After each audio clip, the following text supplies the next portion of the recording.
जी students, class 8। Next हमारे पास है formula mass. Formula mass जैसे मैं पहले बता चुकी हूँ, मॉलिक्यूलर फार्मूला मास ही होता है दरअसल कि एटम, किसी भी एटम के अंदर कंपाउंड के अंदर उसके फार्मूले में जितने एलिमेंट्स होते हैं उनके हम एटम्स नंबर को उनके एटॉमिक मासेस से मल्टीप्लाई करते हैं। Formula mass of a substance is the sum of the atomic masses of all atoms in a formula unit of a substance, यानी किसी फार्मूले के मुरक्कब के, किसी शे के फार्मूले में जितने एटम्स मौजूद हैं उनके एटॉमिक मासेस को मल्टीप्लाई करने से जो है उनको हासिल किया जाता है। इसके एग्जांपल देखते हैं कि किस तरह से इसको मालूम किया जाता है।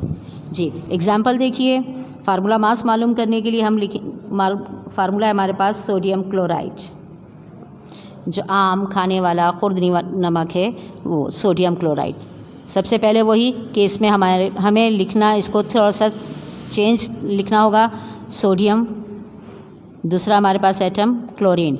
सोडियम का एटॉमिक मास 23 मल्टीप्लाई एटम नंबर, फार्मूले में सोडियम के एटम है 1, 23 1 ज़ा 23।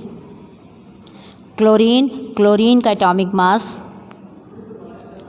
35.5 मल्टीप्लाई क्लोरीन के एटम्स नंबर 1, 35.5, दोनों के साथ एटॉमिक मास यूनिट लिखिए।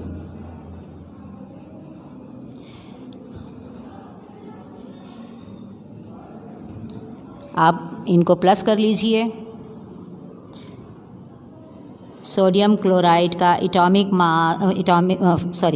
सोडियम क्लोराइड का फार्मूला मास होगा 0.5 58.5 AMU। इसी तरह आप देखिए वाटर, पानी, फार्मूला मास इसका किस तरह मालूम करेंगे। हाइड्रोजन, दूसरा एलिमेंट है ऑक्सीजन। हाइड्रोजन का एटॉमिक मास 1, एटम की तादाद 2, 1:2।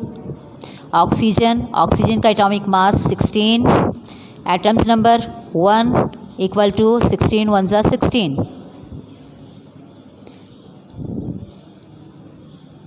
प्लस कर लीजिए, 16 को 2 से प्लस करेंगे तो आ जाएगा आपके पास 18 AMU। जी स्टूडेंट्स, ये थे आपके पास फार्मूला मास मालूम करना। इंशाल्लाह समझ में आ गए होंगे, और अगर नहीं आए समझ में तो आप स्कूल आएँ, आकर पूछें, डिस्कस करें।